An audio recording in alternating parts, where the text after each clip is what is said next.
أما بعد، فقد روى الإمام مسلم عن أبي هريرة رضي الله عنه أن النبي صلى الله عليه وسلم قال: لو لم تذنبوا لذهب الله بكم ثم لجاء بقوم يذنبون ثم يستغفرون فيغفر الله لهم. المراد بهذا أن لله عز وجل حكمة في إلقاء الغفلة في قلوب عباده حتى تأتيهم اليقظة ويقوموا للتوبة. وفي ذلك فائدتان عظيمتان. الفائدة الأولى أن اعتراف المذنبين بذنوبهم وتقصيرهم في حق مولاهم فيه تنكيس رؤوس عجبهم والرجوع إلى خشوعهم الذي يجب عليهم. لذلك قال رسول الله صلى الله عليه وسلم: لو لم تذنبوا لخشيت عليكم ما هو أشد من ذلك، العجب. يعني لخشيت عليكم ما هو أشد من الآثام وهو العجب. والفائدة الثانية أن حصول المغفرة والعفو من الله لعبده، فإن الله يحب، فإنه عفو كريم يحب العفو وهو الغفور العفو الرحيم. L'imam Muslim rapporte d'après Abu Huraira que le messager d'Allah sallallahu alayhi wa sallam a dit: si vous ne péchiez pas, Allah vous remplacerait par un peuple qui pécherait, puis demanderait pardon et Allah leur pardonnerait. Ce qu'il faut comprendre de cela, c'est qu'il y a une sagesse dans le fait qu'Allah induise l'insouciance dans le cœur de ses serviteurs parfois afin qu'ils arrivent à une situation d'éveil et de conscience de leurs fautes pour qu'ils puissent se repentir. Il y a en cela deux avantages immenses. Le premier, la reconnaissance par les pécheurs de leurs fautes et de leurs manquements envers leur Seigneur, ainsi que l'humiliation de leur arrogance et de leur orgueil. C'est pour ça que le messager d'Allah sallallahu alayhi wa sallam a dit: si vous ne péchiez pas, je craindrai pour vous quelque chose de pire que cela, l'autosatisfaction et l'arrogance, al-ujb. Quelque chose de pire que les péchés en eux-mêmes, être autosatisfait de soi-même et être arrogant envers les créatures d'Allah azza wa jal. Le deuxième avantage, l'obtention du pardon d'Allah et de sa miséricorde. Car Allah azza wa jal aime pardonner. Allah est pardonneur et il aime le pardon. Et parmi ses noms, Al-Ghafour, celui qui pardonne, Al-Afou, celui qui efface les fautes, et At-Tawwab, celui qui accepte le repentir. Wa inna lillahi ayyaman hiya dhikrun li'ibadihi liyatubu wa yarji'u ilayhi wa ta'lu darajatuhum wa minha shahrullahi al-muharram alladhi huwa awwalu shahrin في السنة الهجرية القمرية.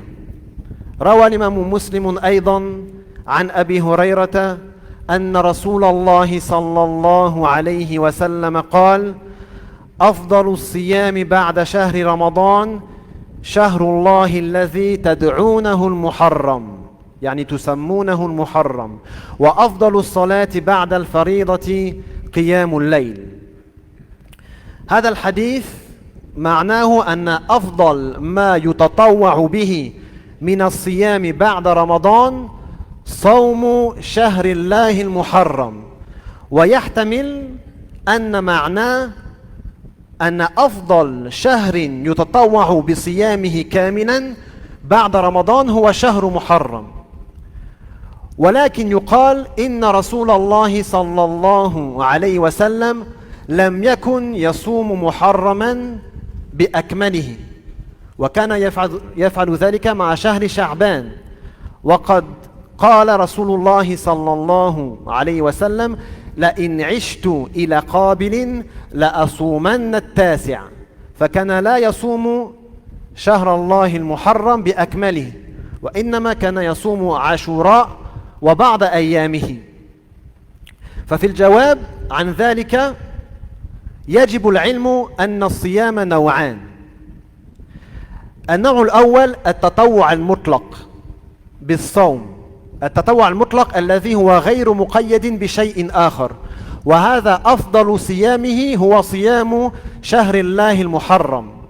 النوع الثاني ما صيامه تبع لصيام رمضان قبله أو بعده، فهذا صيامه أفضل على الإطلاق لأنه تبع للفرض فله ثواب الفرض.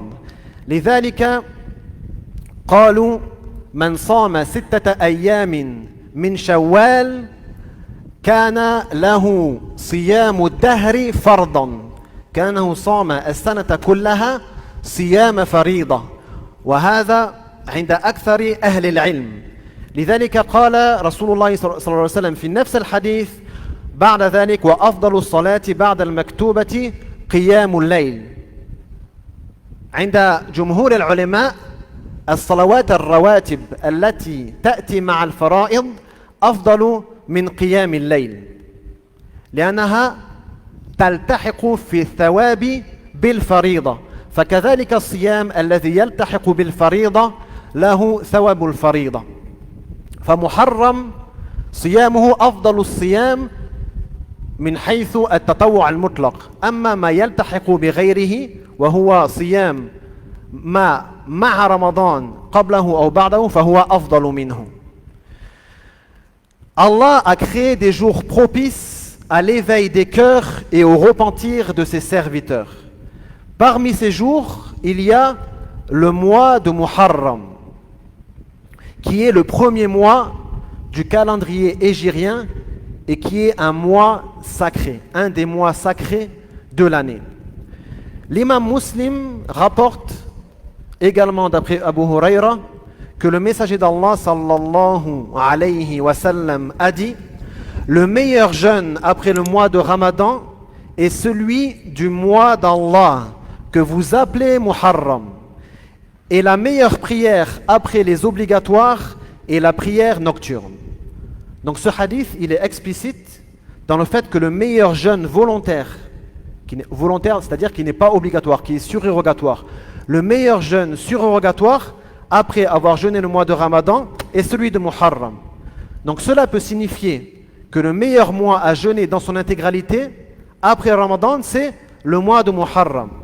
Mais en vérité, on se pose la question: pourquoi le messager d'Allah sallallahu alayhi wa sallam ne jeûnait pas le mois de Muharram dans son intégralité, si le sens voulu était ceci? La réponse, c'est qu'il y a deux genres de jeûnes volontaires. Il y a deux genres de jeûnes surérogatoires. Le premier, le jeûne volontaire, le jeûne surrogatoire général, dans l'absolu, sans qu'il soit lié à une obligation. Et ce jeûne-là, le meilleur, c'est le jeûne du mois de Muharram, concernant ce jeûne-là. La deuxième sorte de jeûne, c'est le jeûne qui est lié à une obligation, qui est lié au jeûne du mois de Ramadan, avant ou après, donc pendant le mois de Sha'ban ou le mois de Shawwal. Celui-ci est meilleur que tous les autres jeûnes volontaires, parce qu'il est lié à une obligation. Et ce qui est lié à une obligation a la même récompense que l'obligation. C'est pour ça que celui qui jeûne le mois de Ramadan et 6 jours pendant Shawwal aura la récompense du jeûne de toute l'année comme s'il avait jeûné une obligation. Et la récompense des actes obligatoires est meilleure que la récompense des actes surérogatoires.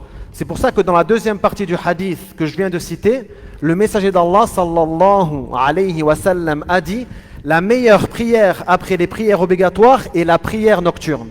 Et les savants sont presque tous d'accord que les prières qui sont avec les prières obligatoires, ce qu'on appelle as-sunan ar-rawatib, qui vont avant et après les prières obligatoires, ont de meilleures récompenses que la prière de la nuit. Donc il en est de même pour le jeûne. Le jeûne qui va avec le jeûne obligatoire est plus récompensé que le jeûne volontaire général, dans l'absolu.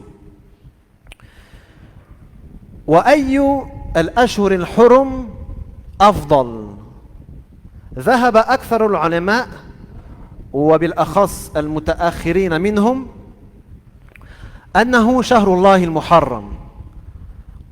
يروي الحسن البصري مرسلا أن رسول الله صلى الله عليه وسلم قال: إن الله افتتح السنة بشهر حرام وختمها بشهر حرام، فليس شهر في السنة بعد شهر رمضان أعظم عند الله من المحرم، وكان يسمى شهر الله الأصم من شدة تحريمه. وروى النسائي عن أبي ذر أن رسول الله صلى الله عليه وسلم قال: خير الليل جوفه وأفضل الأشهر شهر الله الذي تدعونه المحرم. وأفضل الأشهر هنا محمول على ما قاله الحسن، يعني أفضل الأشهر بعد شهر رمضان. Donc les savants, pour la plupart d'entre eux, sont d'avis que le meilleur mois de l'année, après le mois de Ramadan, est le mois de Muharram. Le meilleur des mois sacrés est le mois de Muharram. Al-Hassan al-Basri rapporte, d'après le messager d'Allah sallallahu alayhi wa sallam, sans qu'il ait cité l'intermédiaire entre lui et le messager d'Allah sallallahu alayhi wa sallam, il dit: Allah a commencé l'année avec un mois sacré et l'a terminé avec un mois sacré. Donc Muharram, Dhul Hijjah. Il n'y a pas de mois dans l'année après Ramadan plus éminent aux yeux d'Allah que Muharram. Il était appelé le mois de Dieu Al-Asam. Al-Asam, on peut le traduire par le sourd, mais ce qui est voulu, c'est celui qui est intact. Parce que il faut savoir que durant les mois sacrés, les péchés sont plus immenses aux yeux d'Allah que hors des mois sacrés. Donc le combat, l'insulte, ne serait-ce que les paroles grossières, etc., ce mois-là en est sourd. Il ne doit pas entendre de péché durant ce mois-là. An-Nasa'i rapporte d'après Abu Dharr que le messager d'Allah sallallahu alayhi wa sallam a dit: la meilleure partie de la nuit est son milieu, et le meilleur mois après le Ramadan est le mois d'Allah que vous appelez Muharram. فيستحب الصيام فيه صياما مطلقا. وورد في فضل الصيام أحاديث كثيرة تعرفونها، منها قول رسول الله صلى الله عليه وسلم: من صام يوما ابتغاء وجه الله تعالى بعده الله من نار جهنم كبعد غراب طار وهو فرخ حتى مات هرما. فهذا تقدير هذه المسافة أكثر من 10 مليون كيلومتر. وقال رسول الله صلى الله عليه وسلم لأبي أمامة رضي الله عنه: عليك بالصوم فإنه لا عدل له. Donc il y a de nombreux hadiths qui concernent les bienfaits et les mérites du jeûne, et vous les connaissez. Parmi ces hadiths, la parole du messager d'Allah sallallahu alayhi wa sallam: quiconque jeûne un jour pour la face d'Allah, pour la récompense d'Allah, Allah l'éloignera du feu de l'enfer de la même distance qu'un corbeau parcourt depuis qu'il prend son envol à l'état de poussin et ne cesse de voler jusqu'à mourir de vieillesse. Donc en moyenne, un corbeau, ça vit entre 20 et 40 ans. Donc les savants ont déterminé à peu près cette distance à 10 millions de kilomètres, plus de 10 millions de kilomètres. Abu Umama rapporte que le messager d'Allah sallallahu alayhi wa sallam lui a dit: adonne-toi au jeûne car rien ne lui est comparable. هذا ما يخص ثواب الصيام مطلقا. أما ما يخص صيام يوم عاشوراء فقد ورد فيه أحاديث منها ما رواه البخاري ومسلم عن ابن عباس رضي الله عنهما ما رأيت رسول الله صلى الله عليه وسلم صام يوما يتحرى فضله على الأيام إلا هذا اليوم يعني يوم عاشوراء وهذا الشهر يعني رمضان.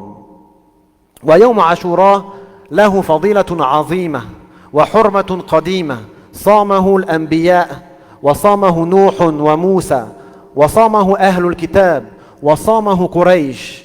عن أبي هريرة رضي الله عنه أن النبي صلى الله عليه وسلم قال: يوم عاشوراء كانت تصومه الأنبياء فصوموه أنتم. وعن عكرمة قال: أذنبت قريش في الجاهلية ذنبا فتعاظم ذلك في صدورهم فسألوا ما توبتهم فقيل لهم صوم عاشوراء يوم العاشر من المحرم. Donc ce qu'on a mentionné avant, c'était concernant le jeûne durant ce mois de manière générale.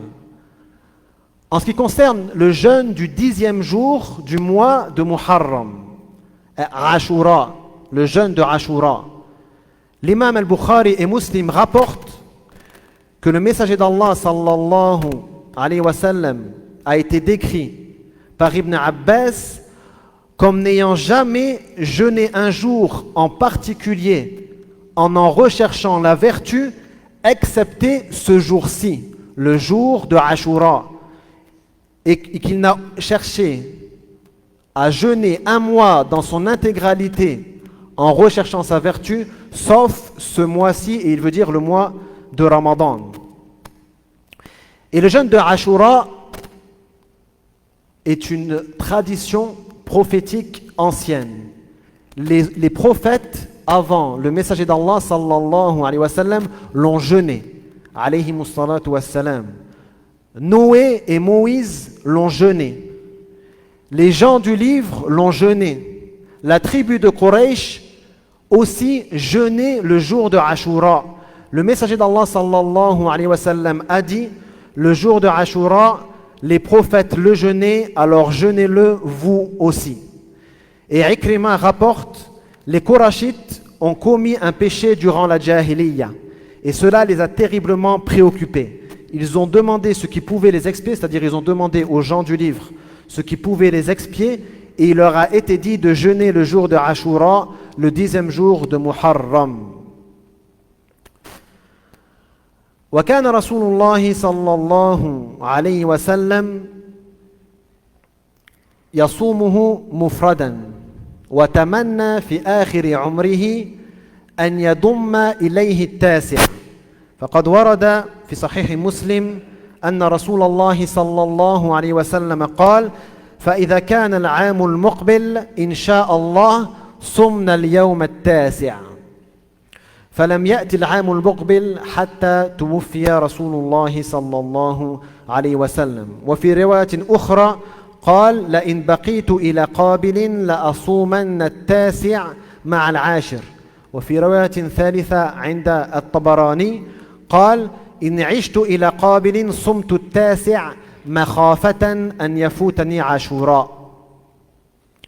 Donc le messager d'Allah sallallahu alayhi wa sallam avait l'habitude de jeûner le 10e jour de Ashura. Et à la fin de sa vie, il a émis le souhait de jeûner le 9e jour avec le 10e jour. L'imam Muslim a rapporté que le messager d'Allah sallallahu alayhi wa sallam a dit: si Allah le veut, l'année prochaine nous jeûnerons le 9e jour, c'est-à-dire avec le 10e jour de Muharram.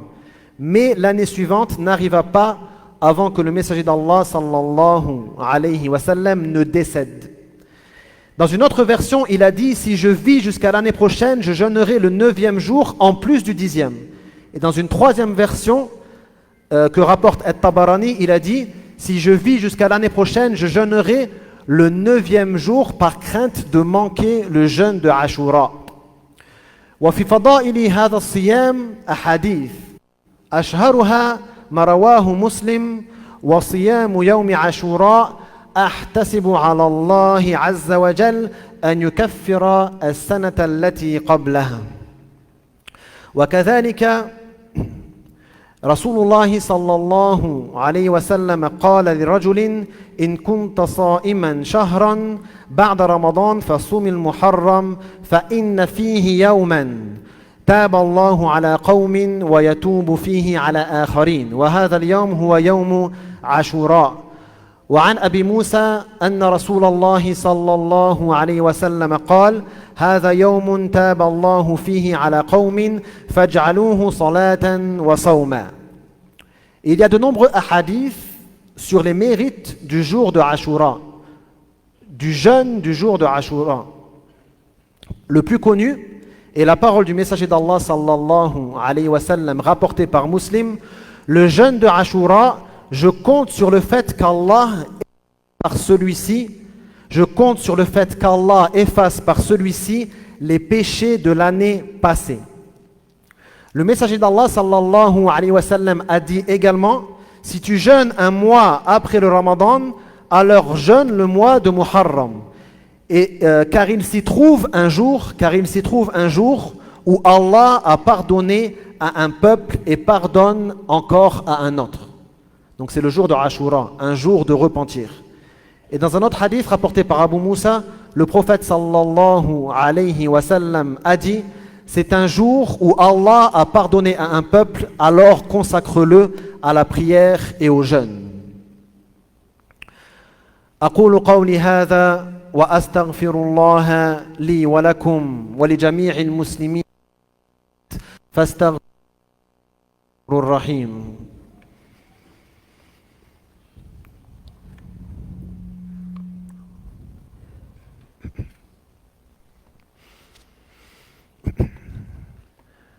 بسم الله الحمد لله وحده والصلاة والسلام على من لا نبي بعده أما بعد فأوصي نفسي وإياكم بتقوى الله عز وجل ومن يتق الله يجعل له من أمره يسرا. Le musulman se doit d'être actif dans sa communauté et de ne pas être passif à laisser les autres déterminer ce qu'il va faire et ce qu'il va vivre et décider à sa place. Aujourd'hui, on entend des voix nous dire qu'on veut interdire le hijab, qu'on veut empêcher le sacrifice rituel musulman. Et ces gens se font des détracteurs clairs de la religion musulmane dans laquelle ils voient la source de tous leurs maux, oubliant l'histoire et ce qu'elle a amené auparavant lorsque de mêmes discours étaient prononcés concernant d'autres communautés. La question du caractère halal ou haram, du vote ou de n'importe quelle chose, ne se pose pas lorsque cette chose est une nécessité. La question du caractère halal ou haram d'une chose ne se pose pas lorsque cette chose est une nécessité. Les érudits musulmans nous apprennent que les objectifs de la charia, les objectifs nécessaires de la charia sont au nombre de 5.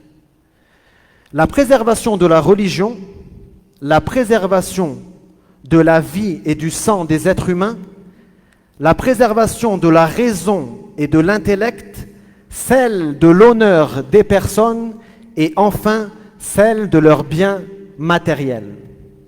Et de la même façon que l'on ne se pose pas la question sur le caractère licite d'une viande lorsqu'on est en train de mourir de faim, il n'y a pas de question à se poser lorsque la préservation de la communauté musulmane passe nécessairement par le vote.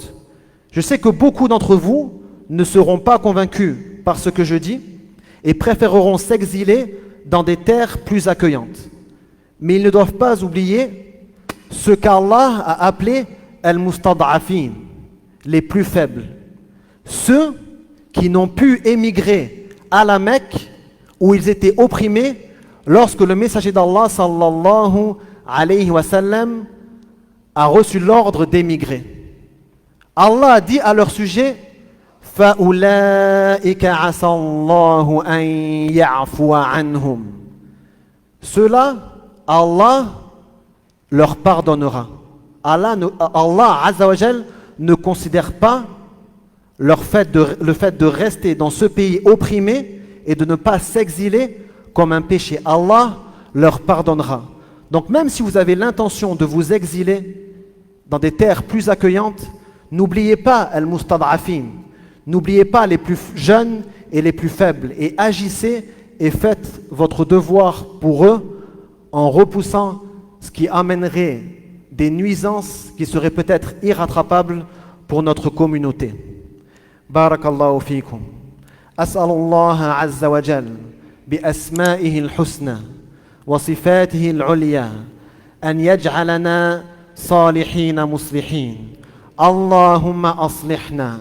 Allahumma aslihna wa aslih biladana.